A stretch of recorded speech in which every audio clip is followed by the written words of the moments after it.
Hello everyone and welcome to the Constructed Criticism Network. This network is here to help you improve at Magic the Gathering at every level. From Pauper Leagues to Top 1000 Mythic, we've got you covered. If you want to hear the entire network, hear each and every show, each and every week, and check out their sponsor, MTGO Traders, and tell them that the CCMTG Network sent you. Now sit back, enjoy the show. From YouTube, podcasts, and more, here's this week's episode from ConstructedCriticism.com.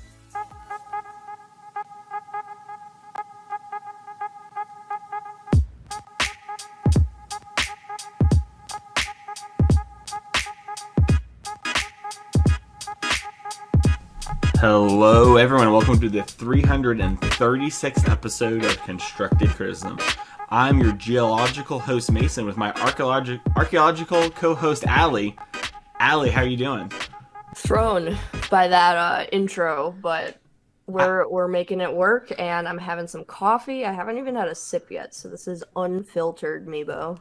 Dang, this is no stimulant Meebo, no coffee, no memes, just we're going in straight with this hour of devastation / Amonkhet top 5 remaster thing. It's going to be a fun episode. With the intro, by the way, I meant to say archaeologist for both of us, but then I said geologist for me, and I can't figure out how to make that work into the Amonkhet theme. Maybe I should have gone like geologist host Mason and then Pharaoh Meebo. That might have gone better. Realizing now, maybe I should workshop that one a little more. That's probably on me, Allie. Trying your best. It is the morning. It's the morning. I'm overwhelmed. We had this whole set drop the other day, and so now we're going to be talking all about the Amonkhet Remastered set that's coming to Arena. It's going to most likely change Historic a whole bunch, not only because Amonkhet's a super powerful set, but because they added a bunch of, I think they added 15 new cards to the set. So we're going to be talking about some of our favorite cards, whether that's cards we're excited to play with or we think is going to change the Historic metagame, since Historic is such a huge part of Magic these days. Before we do that, we have to do Always Improving. To the point of the show, we're trying to get better. If you're not getting better, you're just kind of, opportunities, you gotta use opportunities. So Allie, what was your Always Improving moment this week? Pass that off to you to go first. I'll let you have your coffee break. Good game. My Always Improving moment this week was we had a brand new standard, right? That came out last week. We got to do the recording on that.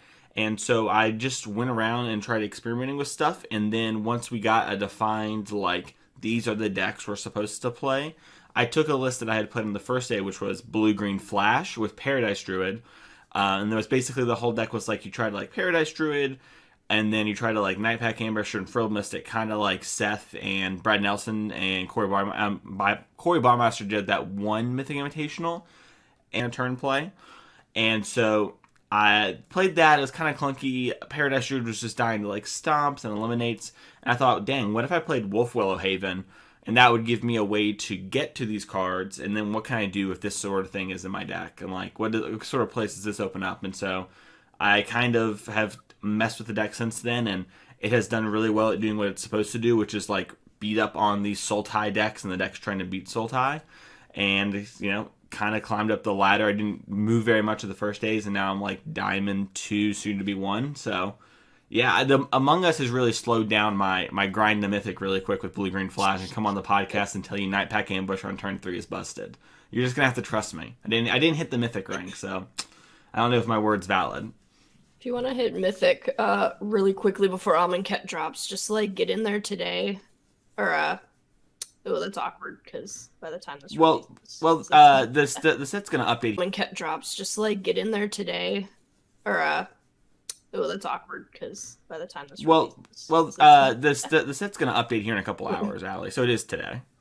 Okay. We're recording this Thursday morning, by the way. So I have an hour, Allie. I can do it. Yeah, if you want to grind it an hour, you can just grab Golos Field with Karn and just, I don't know, I ranked up super quickly, hit Mythic, and now I just get to mess around with whatever. I can do that. You're playing against a lot of Karns. The other day I watched you play against Karn in Pioneer 2. What's up with Karn? You got a new homie? I didn't play with Karn. Yeah, but Karn's always hanging out with you now. What's the tea? I'm always seeing you together. You're always like liking each other's tweets. What's up with that? I put some overlay on with stream elements where the emotes from chat pop up on screen and people keep putting Karn emotes on. Interesting. Mason Pog's a pretty good emote. Mason Howdy's pretty good. Twitch.tv/the Mason Clark consider a prime. Allie, what was your always improving moment? Like you said, I actually started playing some Pioneer this week. And yeah, I think it was just like good to kind of reevaluate a format, especially after all the changes, and kind of flex my brain muscles. I feel like I played some really good Magic that I felt like I haven't played in a while, because I guess like on Moto there's a little bit more stakes. Like you kind of want to get your money back. You don't really want to just like 0-3 a league where you can lose a bunch on Arena Ladder and it doesn't completely matter. Yeah, there's like this difference, right? Like when it's early in the month, the wins and losses almost don't matter unless you get to like the single digits, right? Like you're just gonna decay. Yeah. So I feel like when I was playing, like I was actually playing like really good Magic. Single digits, right? Like you're just gonna decay. Yeah. So I feel like when I was playing, like I was actually playing like really good Magic, and I don't know, it was just like kind of cool to just like sit and think through a bunch of plays, especially because I didn't know what the format was. So I felt like I had to learn a bunch of things on spot, and I had no idea what I was supposed to like play around or be prepared for. So that was just kind of an interesting experience to be thrown into a completely new format and still do pretty well. Like I 4-1'd a league on stream even with Simic Spirits while arguing with my chat that I was playing Simic instead of Azorius, and that was the worst thing ever. So you had green in your deck for Coco and the elves? No, it was for 6th Sense and Blossoming Defense. Hang on, is 6th Sense the Amonkhet card that's Curiosity? Yeah. What? I don't know. I took a list. It was cool. It did well. That's super sick. Yeah, no. That's also really funny that another Amonkhet card worked its way in. What a powerful set. Wow. Oh my gosh, it's almost like we're going to be talking about Amonkhet today. Oh my gosh. I wonder if that person got hyped for the remaster and they're like, God, I love the 6th Sense art. What can I do with this deck? And they 5-0 and they're like, oh no, I've doomed people to tickets. Well, so it was like a super like different build than Blue-White, I think. So a bunch of people were like, well, why are you not playing Blue-White? I'm like, I haven't played Pioneer in 6 months. Leave me alone. I just took a list. But I think like the decks are just like pretty different, right? Like Spirits was kind of already like a semi-tempo-y deck, but Blue-White was like veering on like an aggro deck too, just kind of like with all the lords and pumps and whatever. Where this Simic Spirits felt like 100% tempo, patient, etc. It just kind of felt like the mono blue deck from Standard when Autumn Burchett won the MC, honestly, because it was like Curious Obsessions and 6th Sense, a bunch of counter spells, a bunch of like flash creatures with rattle chains and stuff. So like it was super cool. I like awesome. As I'm losing my voice. Gotta get more coffee in you. Was it like a Lofted Denial deck too, just before we move on, out of curiosity? Yeah. Okay, cool. Lofted Denial is really strong. I started playing with that card in Standard. It's surprisingly good as like 4 spike. Like, it's not good, but like it's surprising how often people do just tap out. Like, they're just not used to playing against it. Just like Censor. Spirit, so. Yeah. All your cards turn on the Lofted Denial. It's probably pretty easy to have that one going. Yeah. All right. Well, that's going to do it for our Always Improving segment. If you want to help support the show, you can go to patreon.com/ccmtg. And one of the perks of being a patron, Allie, is you get to ask questions like this, which is, when great cards get banned in Standard, like just happened this week, how do you approach building new decks? How do you approach new decks? Sorry, not building. My bad.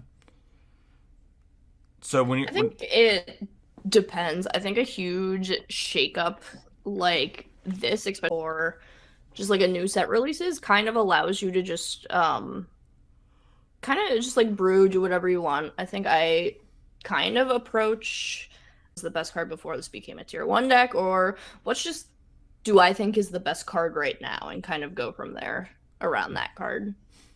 Yeah, I generally try to, if I think the banning is it's a great card, but there's the shell still there, I try to play with the deck still. Like if you banned just, let's say, Uro from Simic Ramp, right?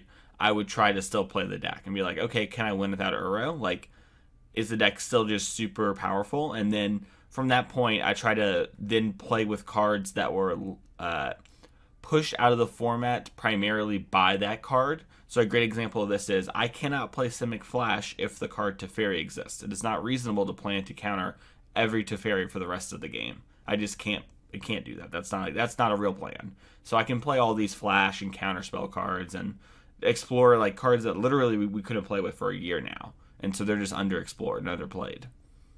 Or like cards that literally we couldn't play with for a year now, and so they're just underexplored and underplayed. So that's my general approach to it. Yeah, I think I have just like 3 really good examples from this question now that you bring that up. Hit me. Like in Standard, I have started playing Teamer Flash, and I think it's absolutely phenomenal. And I think that stems from what you were talking about with Simic Simic Flash being invalidated by 1 card, and that card is not legal anymore. So that's one of the first places I say. If we look at historic, the past 2 suspensions / bannings have been a really good example too. Like, if you really liked Reclamation decks and they banned Nexus, like, the next logical step in my mind was, oh, they're just going to change into Teamer Rec decks, and wow, surprise, they did. Yeah. And then, like, a little bit different now is kind of the first point I made was in historic, they kind of left the format with like 2 cards that are just so much more powerful than everything else in the format, and I think that's Field of the Dead and or Spirit Dancer. Obviously that probably changes when Amonkhet's released, but at least for the past like couple weeks I've just been playing like and exploring different Field of the Dead decks because it's just one of the most inherently powerful things that's just still left in the format.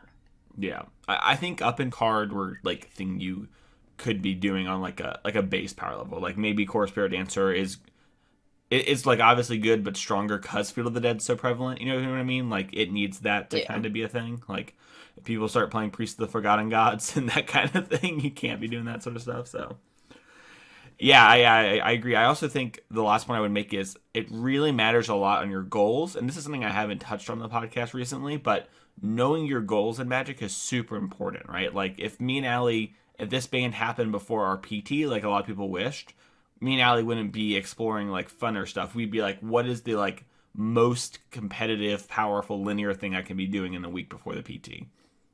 So I think that matters a lot. Where like right now it's kind of like, hey, it's 6 months Standard, like, or 6 weeks, sorry. We both really enjoy playing Standard. Let's like play some cool decks, figure it out, you know, have some fun. Rotation's gonna happen, and we'll have events come up, and that's kind of the whole deal. But like if you our pool decks, figure it out, you know, have some fun. Rotation's going to happen and we'll have events come up, and that's kind of the whole deal. But like if you are playing like the Lotus Box events or the Hooglandia stuff, you know, like your approach to these bannings and stuff might be just totally different. And I think that that's super important. So just kind of know what you want from it too. I don't think there's a wrong way to approach stuff when a BNR hits, as long as it fits your goals. So yeah, for sure. Unless you're trying to play Mono Green Stompy, in which case let people have some fun for a day. We all know it's good. Come on, calm down. We all know it's good, and we all know we don't play it because you just put stupid big P things in play and we don't like it. We all agree to that secret. Just let's move on from it. Mono Green's really good in Historic. It's like not actually good enough because it's lower power than the good stuff, but like it's so close before this set. Anyways, you know the way to support the show is go to Oasis Games. You can go to Oasis Games and use the code CC Historic. We'll probably see them on SCGs or at least a GP. And all of these Amonkhet cards, they're pretty strong in Pioneer, so you're picking them up there. And then now you're going to get them for your Historic as well. So you can head over to Oasis Games and pick up those cards so that when the time comes, boom, you can pull your deck right over. I would play so much Paper Historic. It's not even funny.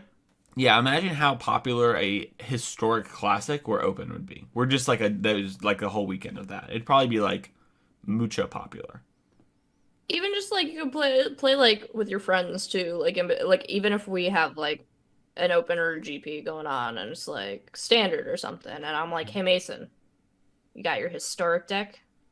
And we just play historic in between rounds, and it's perfect and wonderful. Nice. I'm building, so I have 1.5 inverter decks, and I'm building another inverter, and I'm going to have the box that's inverter mirror me, bro. So, and I'm going to have it where, like, we have a bunch of mystical disputes. So I have 1.5 inverter decks, and I'm building another inverter, and I'm going to have the box that's inverter mirror me, bro. So, and I'm going to have it where, like, we have a bunch of mystical disputes and stuff in our main decks. So between that and historic, we'll never be bored between rounds again. It's going to be so good. Also, I am the Among Us craze. It's on mobile. I would not be surprised if, like, there wasn't Rona right now. Every round between SCGs, people would be playing that instead of, like, Love Letter, because the games were quick enough to do. So I'm excited. I can't wait to interact with people again. What a time. Enough of sad times, Ali. Let's hop into this. So, if you didn't know, because they announced it a while ago, but the preview season is literally just like 3 days. Amonkhet Remastered is coming to Arena, and these remaster sets are kind of what they did with, I believe, Mirrodin on MTGO,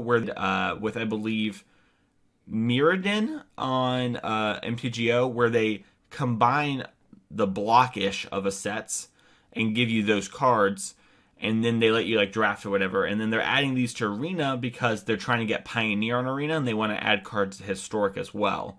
So they combined Our Devastation and Amonkhet, and you'll be able to draft it, play sealed, buy packs, do all that sort of thing, and you'll be able to get all these cards and have those added to the formats. But they also added, I believe, 15 new cards to the set that kind of fit the Egyptian theme. So, like, an example of that is Hornet Queen. Another one is Sphinx's Revelation. You can see how those would fit, like, the Locusty, the Sphinxy type vibe. And the cards, Ali, they decided to add are very strong. And some of them are the Invocation cards as well from original Amonkhet. And this is just so crazy, we had to talk about it. Yeah, I like the theme of the set, but I love these sets so much. Yeah, I agree. Our Devastation is when I started grinding Magic and trying to, like, get to the Pro Tour and stuff. So I very clearly remember I was like, okay, we're going to start playing events or whatever, like, hardcore and practicing, and I got the BNR hit for Felidar Guardian, like, not getting hit or whatever, and I'm like, all right, perfect. I'm playing that. And then, like, 2 days later, I'm like, I got to figure out a deck for this weekend. So No, keep going. No, I was just going to say, I love this format, and it is probably nostalgia-driven a bit. Yeah. I was also going to say, this is the set I really got to start to appreciate Jason Angle and his artwork. He had a couple cards in, I think, both Amonkhet and Our, and they're very good. Had to give that shout out there. For sure. Also, the limited, the Our Devastation. Appreciate Jason Angle and his artwork. He had a couple cards in, I think, both Amonkhet and Our, and they're very good. Had to give that shout out there.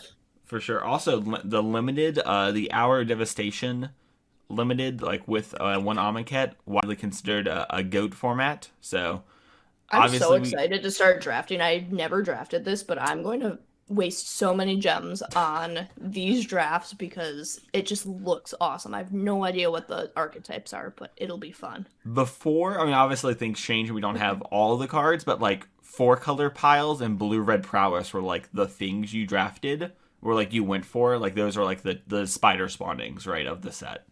And so it was really cool.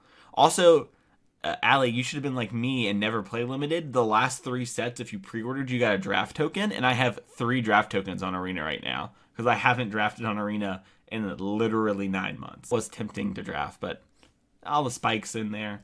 I'm just a little timid. I was so bad. I drafted a really cool green-black fungus deck, and then my like first 2 opponents just had Teferi. I'm like, all right, I just like auto dropped that. I'm like, I don't want to play this anymore. You have no time for games. All right, Ali, I'm going to use that segue to get us right into my 5th card I'm most excited for. The card that would probably work very well with Teferi. Sphinx's Revelation is being added to Historic. I don't actually know if Sphinx's Revelation is a good enough card, but it's an iconic card. It's one that people have a lot of very polar memories of loving to cast or loathing that cast against you.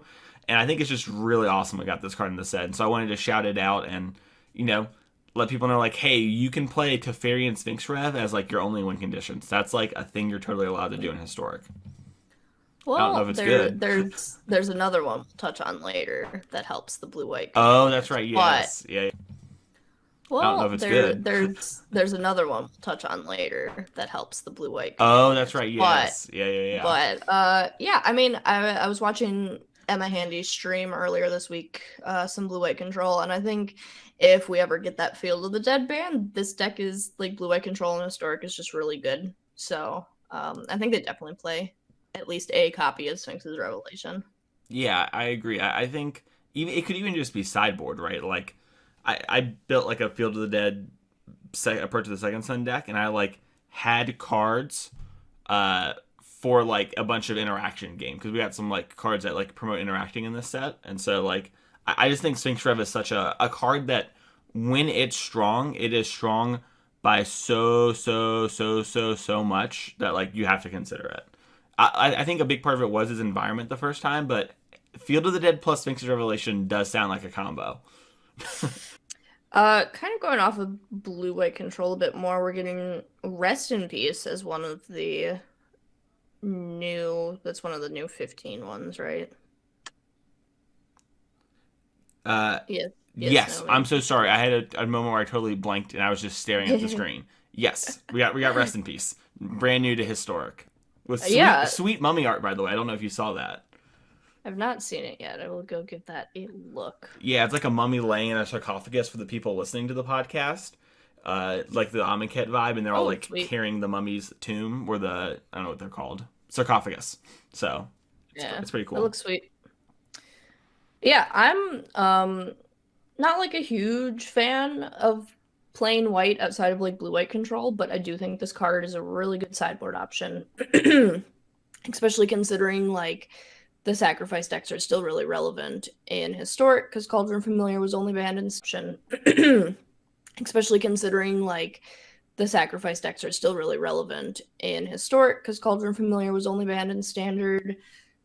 There's Uro everywhere. Like, I think this card is just a really good sideboard card. I'm always a fan of Graveyard Hate, and I think this one's one that actually does the thing and is very good. Yeah, I big agree with that. I think Historic's my main complaint with Historic is that all the decks kind of feel like drag race decks, and if you try to interact, you don't have many tools that are efficient. And Grafdigger's Cage was pretty efficient, but there are things that get around that, right? And I think having Rest in Peace is like a much stronger, like, hey, if you want to play white, we have a really strong card over here to like help you with this problem. So I'm happy to see I think it's really good because white's not a super powerful color in general, so I'm always just I also just like very enjoy hate cards. I think they're pretty cool, but yeah, I think hate cards like get a lot of hate. Ha ha ha. That one was good. I'm gonna tweet that later. Please like it, Allie. I need followers. Anyways, oh my God. Yeah, I'm super happy to see that kind of card, and like I also feel like it's a hate card that like normally the things it's doing are stopping things that are super lame, and it's nice to have a card that like actually works against decks where people like sometimes they're like, gosh, I like lose to this deck, it's so annoying, and it's like, oh, what do I do? And then you tell them a card, and like, that card doesn't even work against them, dude. They do this card, you know? And then, like, normally, if Rest in Peace is good against their deck, Rest in Peace is good against their deck. Yeah. So, I'm happy to see that. Cards that got added in Amonkhet that are quite good. The reason I picked Soulscar Mage is, A, it's like a really good one-drop, and B, there's always, like, this Is It Prowessy deck that people are trying to play with like Fairy Drakes and the new blue bird that's name is eluding me this morning. And I think just having a one drop that's good towards that sort of thing with like small upside but still potential upside in Soulscar Mage is pretty effective. So I'm excited to see this card. Yeah, I think just like the whole slew of red cards is very awesome. I think it fills a lot of spots. It fills a lot of spots in the format too, where I'm thinking mono red. I know you're thinking blue red a little bit, but just like there hasn't been a lot of really good 1-drops or 2-drops, which is normally the spots that mono red really needs to have the creatures. So just thinking like this card and Earthshaker Kenra makes me very happy. Yeah. Oh, I forgot we even talked about that one before the show. Yeah. They're just really good. Hazoret, I say, this Hazoret good enough now that I'm about to say that? Do you think it feels kind of slow against Field of the Dead, but I guess if Field of the Dead gets banned, that's not a problem. Yeah. I think for the decks that are still accompanying Hellrider, you probably just make the switch, even though Hellrider is super cool, but other than that, if you're playing a lower to the ground red deck, you probably still just leave it at home. Yeah, that makes sense. Okay, well, so be it. Red cards are pretty good. Did you say on crop crasher, by the way? Oh, yeah, that's another just great 3-drop too. I think we have a little bit better 3-drops in the red deck at least, so it'd be interesting to see where on crop crasher fits in. Maybe like really good. Goblin Chain Whirler's really good too, like in certain meta games. Frostodon's really good. There's just like a lot of good 3. It's like they know those decks curve out at 3, and so they give them a lot of powerful 3-drops all the time, so they have to make choices. Weird. Yeah. But now we finally have good 1 and 2-drops. Poggers. All right, Allie, what's your second one? Let's see. I put one? Hour of Promise in this spot. What a spike. Yeah, well, I don't know how long that's actually going to be a thing with Field of Dead in the format, so I need to get it out into the public listening area before Field gets banned, because just being able to on turn, not even 5 because you're ramping anyway, like turn 4 search for 2 fields, keep going off, seems pretty good. Ramping anyway, like turn 4 search for 2 fields, keep going off, seems pretty good. You can even like make different synergies if you really want to incorporate the desert thing, but you just don't have to, because you just search for a land. You search for 2 lands.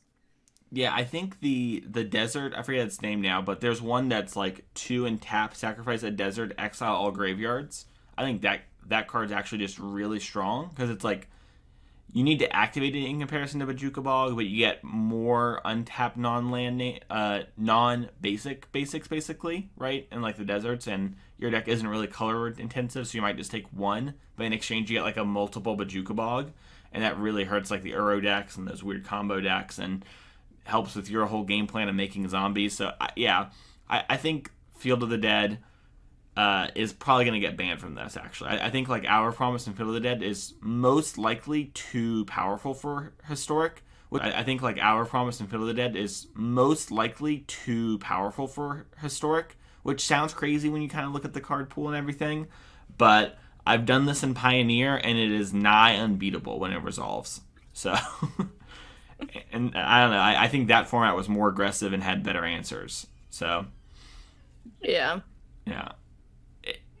To me, this feels like pretty absurd. I didn't really get it at first until I read Hour of Promise again, and you can just tutor any land. I'm like, whew, all right, I get it. Yeah. I figured it out. I read the card. Yeah, that card is messed up. Also, in the mirrors, you can like grab your Field of Ruin to get their Field of the Dead if they play their Hour of Promise on the next turn. Well, it's going to be really fun playing these Field of the Dead mirrors for like 2 weeks or whatever before it gets banned. I'll give it a week. It's going to release, and it's going to be an announcement. It's going to release in an hour, and in Historic. Well, I don't know if they're going to keep doing that, by the way. Just a little mini tangent. Foresight posted on Twitter, fair. And so I think we're free. I think we're free of that, and that will make the podcast more interesting because we don't have a week where we have to fill where everyone doesn't like Magic, and then we get a burst of yes. From that awkward moment, I'm going to take it to an awkward card that I just really like and wanted to talk about, and with the power of the podcast, I get to do that. And that's Anointed Procession. When it's 3. By the way, we haven't really read these cards out because they're kind of iconic, but I'll read this one because it's kind of weird. It's 3 and a white for enchantment. when a token would enter the battlefield, double that. So it's basically doubling season for tokens.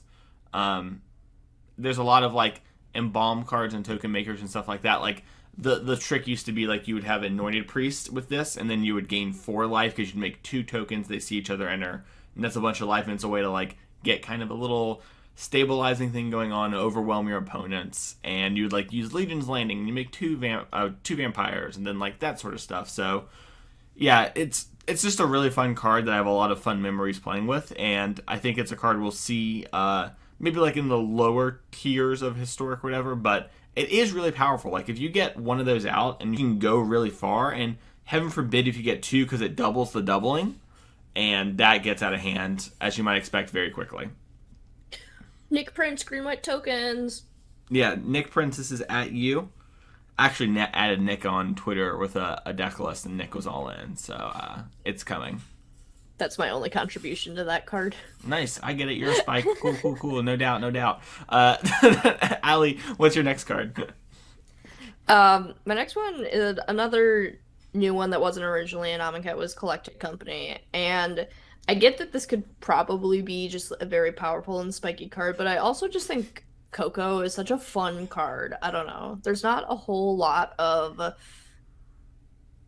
decks right now that would really like utilize this, I don't think, in their current iteration, so it just like kind of makes new decks appear, and I think that's very cool. Before we go on, Allie, I was just breaking your ribs or whatever, about being a Spike. You can be spiking like spiky cards. It's okay. Don't worry about it. Also, there's a bunch of good 3 red drops that we talked about, right?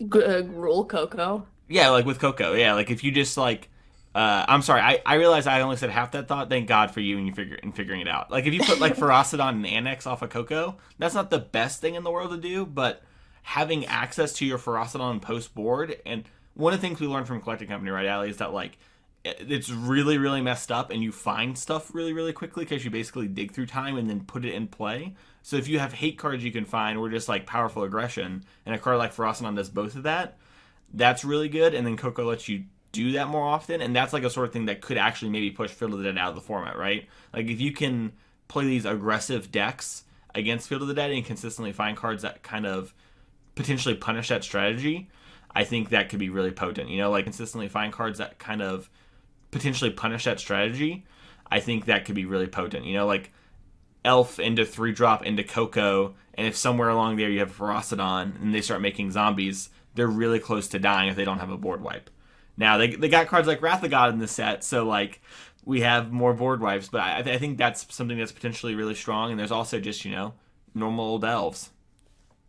Yeah, I was gonna say, I think elves could be really cool. I think elves was missing something, even though they got so many additions in Jumpstart, but I'm excited to see what happens there. Hopefully it's not as absurd as like Goblins was week 1. Yeah, it's interesting, right? Like I feel like Elves doesn't need Crater Hoof, and everyone was playing Crater Hoof. Like we have the Allosaurus Shepherd, and this card kind of says no, but like seriously, cut your Crater Hoofs and play Allosaurus Shepherd. Like your deck will be really fast if you do this. So yeah, I'm excited. And it's just green cards. I thought it was creatures. It's just green cards. Yeah. Chalice of the Void is really not great against the Elves deck now. If they get Allosaurus Shepherd out first, it's a beat. It's a beat. Oh, that's so sad. Oh, gosh, that's so funny. I forgot. Oh, gosh. I'll use Veil of Summer to protect my red spell. It's green, so you can't counter it. Pass the turn. Next up for me, this is a super spiky card, and I think it is probably the best card on its own in Historic now, and will define the metagame moving forward in perpetuity. That's Thoughtseize. We got Thoughtseize in Amonkhet with the sweet Amonkhet art from the Collecty Boosty, whatever it was called. But yeah, I there's not a lot I can say about Thoughtseize except that I like it in the format, and I can ask you, Allie, do you agree with my statement, and do you like it in the format? And I can ask you, Allie, do you agree with my statement, and do you like it in the format? I think that's really interesting because Thoughtseize in almost every format it's a part of serves two functions, and one is like the super fair deck that's trying to just like do fair things and not die to absurd combo or like Teferi or whatever, counter spells, whatever. And then the second half of that is decks like Kethis or whatever being the combo deck and taking hate away from the opponent or checking that it's clear before you go off in combo. So it's really interesting. I feel like if Kethis is like the only kind of deck that can utilize something like that in Historic, I'm fine with it. I like Thoughtseize. I don't know. I think it's a cool card. Yeah, I think that Thoughtseize, when used in Jund style stuff, is really good. Thoughtseize, when used to prop up unbeatable combo decks, is still low-key fine-ish, but very annoying and very, very, very, very, very, very, very strong. I just think Thoughtseize is like something that we need in the format, and so I don't know. That's all. Yeah, I on Twitter, I didn't know how I thought you would like it. But like on Twitter, I got like a lot of pushback for saying that I like Thoughtseize in the format, and the format just it's so linear, right? And like Thoughtseize isn't going to super define stuff like in a way, like if we still have Field of the Dead, for example, right? Like Field of the Dead decks beat Thoughtseized decks almost for sure. Thoughtseized decks beat like the Spirit Dancer decks because like they're very frail, they don't have their Spirit Dancer, and then Spirit Dancers beat Field of the Dead decks, and that's like a healthy metagame, right? Yeah, I don't necessarily ever understand the hate on Thoughtseize. Obviously, everyone can have their own opinions and feelings towards things, but even like Pioneer, where people were complaining about on Thoughtseize, obviously everyone can have their own opinions and feelings towards things, but even like Pioneer about Thoughtseize a lot is like, I don't know, there's one deck that plays Thoughtseize. I don't know, it doesn't seem like a huge deal, and then often it feels like, at least if we're looking at Pioneer, Sultai is like Thoughtseize is one of the only things that really helps the deck against like blue-white control and other miserable decks to play against. Yeah, I agree. I also just think that like our aggro decks are good enough that they will punish the Thoughtseize decks, right? Like a fear is that like if your aggro isn't good, Thoughtseize doesn't get like punished for like losing a card and losing 2 life like it did in like against as the Abzan deck in Standard. It like just didn't matter. Like there were aggro decks, but they were never really that good, and you had Courser plus Siege Rhino to like stabilize immediately and like carry at it in some versions. So like you were locking the ground up, and their creatures just weren't that good. But nowadays, I just think they're quick enough, and I just feel like the card is really good at like invoking emotions, and the emotion, your deck is so dumb. My deck, I worked really hard, and then you just put a card and stuck my card, and now my deck doesn't work. And in reality, Thoughtseize just says like, hey, decks that are super fragile just don't get to exist if I'm around, or they're worse because of me. So I like it. Allie, what's your number 2? I have God Pharaoh's Gift. I definitely don't know if this will be a playable card at all, but this was one of my favorite cards in Standard at the time. I didn't necessarily play the God Pharaoh's Gift deck, but I really like just all the cards that kind of go around it. It's very cool. I think you can build it in unique ways, and I love Champion of Wits too. That should also be on here. They're grouped together. God Pharaoh's Gift and Champion of Wits. Nice. That's we have Stitcher Supplier now, and we have like a bunch of weird things to bring back. But like my small ball dream, Allie, is bringing back Phyrexian Obliterator. All right, I know that I don't dream as big as other people, but you know that sounds like fun. What can you bring back with God Pharaoh's Gift? Like I know there's just a bunch of messed up cards. You played that Reanimator deck from Ali in Best of One. Is there anything that's like kind of busto to bring back? Or are you down to just like value people? I mean, yeah, you can. Did they? There was definitely a way to bring back God Pharaoh's Gift early, right? That was a thing. Yeah, there's Gate to the Afterlife. Yeah. Oh yeah. I mean, yeah, if you can like shove it into that, maybe that's just like a better way to play Reanimator decks now and see if that actually exists in some capacity. I mean, you bring back Scholar, and then you get to play Rise of the Dark Realms. There you go. So yeah, you can play like Rise of the Dark Realms Scholar combo for like you activate your Gate, activate your gift, get your gate, bring back Scholar, attack, Dark Realms, pass. That sounds like a plan. Yeah. Alright, I'm game. And worst comes to worst, we know that just putting incidentally good cards plus Gate to the Afterlife with minimal enablers will be good. So, it's probably something there too. Also, hey, if this sounds like something you don't like, you know what you can do? You can play Rest in Peace, which is just another version of Thoughtseize, just a strong hate card. You just don't get to main deck it like Thoughtseize. Bah! Alright, I got nothing else to say. I can hear the Twitter now. Twitter's giving me the worm brain, Allie. Alright, last card. This is a card that I know some people don't like. It's Approach of the Second Sun. This card, not as ambiguous as some of the other cards we talked about, so I'm going to read it off here. It's 6 and a white for a sorcery. If you cast this card from your hand the second time, you win the game. If you cast this card from your hand the second time, you win the game. If it's the first time, put it 7 cards down and gain 7 life. So you can't, like, create like a fork situation, right, where like you fork it or or something like that to like win the game. You can, however, Narset reversal it and then put the second copy into your hand to cast on the next turn, which is pretty funny.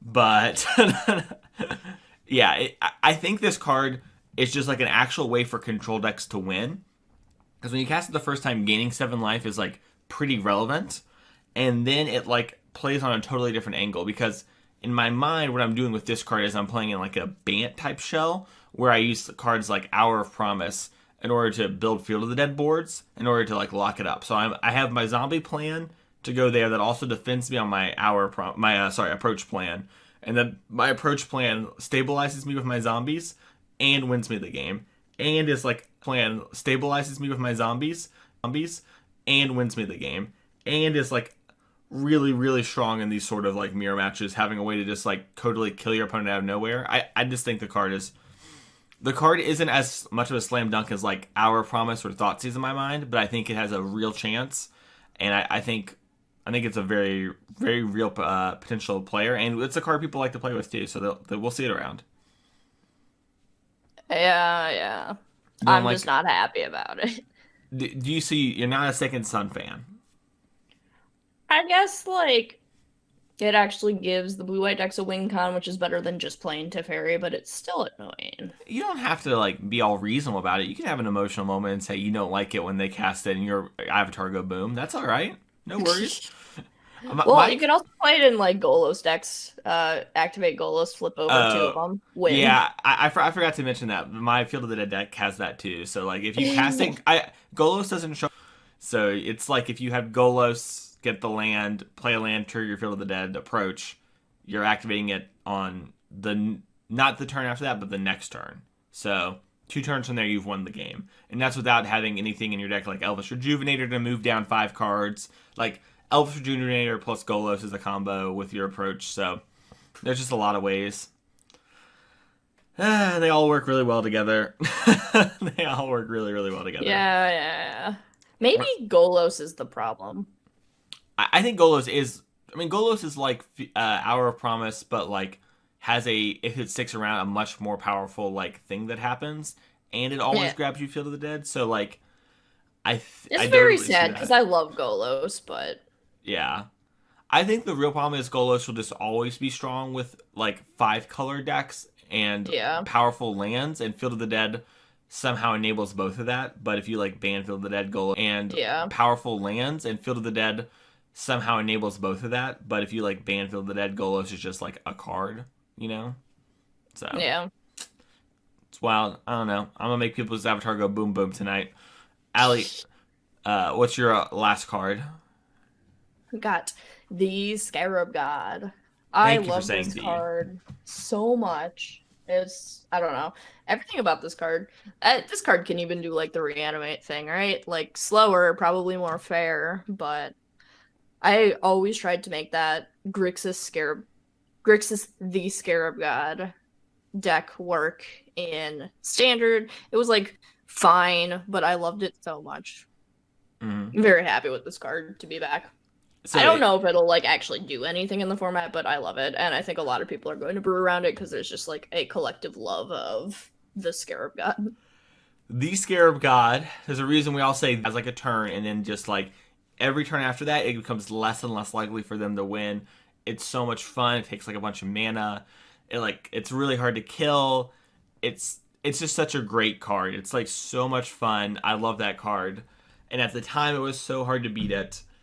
I am so scared, and by that I mean I think that cards like Mystical Dispute make the Scarab God a Lamau, but it could be something that you like board in or whatever. I'm not sure if like Scarab God's actually something that you like board in or whatever. I'm not sure if like Scarab God's actually a card that wins games, but Lord, I'm going to tank my ranking finding out.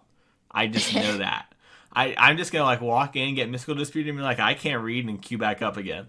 Just like I'm ready for it. Also, it's funny. I actually wanted to mention this with Approach of the Second Sun. The reason I don't have like this vitriol response to Approach is I was either playing it in like a Bant deck, or I was playing like Team or Energy, where the blue black Scarab God deck, and I always had negates in my deck. So my Approach opponent would be like, 7 mana, and I'd be like, negate. And I'd be like, 7 mana, and I'd be like, negate. And they'd be like, no, wait, my whole plan. So my feeling on Approach is it's beatable. But yeah, I think the Scarab God's great. Like, works well with Gate to the Afterlife. Like, it's a card that people brought back off that before, and like blue-black builds. So I'm super happy to see it. I think it's going to be a lot easier to beat than before. Although I do think if it hits the battlefield, it's a lot harder to kill, because we don't have a lot of exile spot removal that we play in Historic currently. I mean, we maybe like all these cards minus the red deck makes Historic slower in any capacity, and then you do just play stuff like Vraska's Contempt now. Sure, that's fair. We also got what's it called? Cast Out, the cycling O-ring. That's pretty big. Yeah. Allie said it, by the way, everyone, before like we started, and I was like, yeah, you're right. We probably could have. We could have probably done a whole like we started, and I was like, yeah, you're right. We probably could have. We could have probably done a whole like set review, a big one, and not just 5. This set has a lot of really strong cards. We didn't talk about Drakehaven, and Drakehaven's like a way to make a bunch of Drakes off cycling, and we have way more cycling sets since that card was released. We have New Horizons, or New Perspective, sorry, which is a combo deck with cycling. There's just a bunch more cards that enable that. There's just a bunch of things that enable stuff, and a lot of really powerful cards. Amonkhet is a low-key great set that works really well with the stuff that's come after and been introduced in the anthologies, and so there's just a bunch of things to explore. We didn't even get to like the halfway mark on things that are like playable in the format. So yeah, I am not excited for the cycling deck to return. Yeah, I don't really like the Perspective deck, but I'm just gonna negate. I'm a Mystical Dispute it. my plan for all blue cards until they ban it is Mystical Dispute.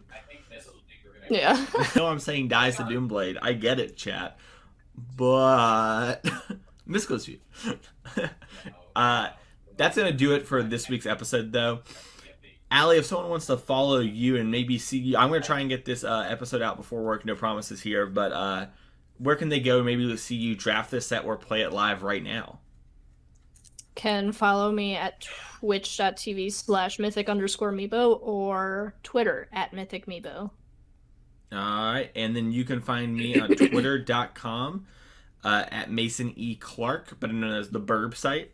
And then you can go to twitch.tv/TheMasonClark. I don't stream as much as Allie. Allie is a big-time partner. I don't remember if I congratulated her on last week's episode. I was in such a dizzy spell. I think I did. Maybe I didn't. I don't know. Congratulations on that again if I didn't. I feel bad if I didn't. So, yeah. Thank you. You're welcome. That's awesome. It's really great to see. So, thank you all so much. It's really great to see. So, thank you all so much for coming out here and listening to this week's episode. We'll see y'all next week for another episode of Constructive Criticism, where we'll try to do a level up episode. I don't think there's any crazy announcements. Please, one time. I forgot about this last week when I said that. See you all then. Bye.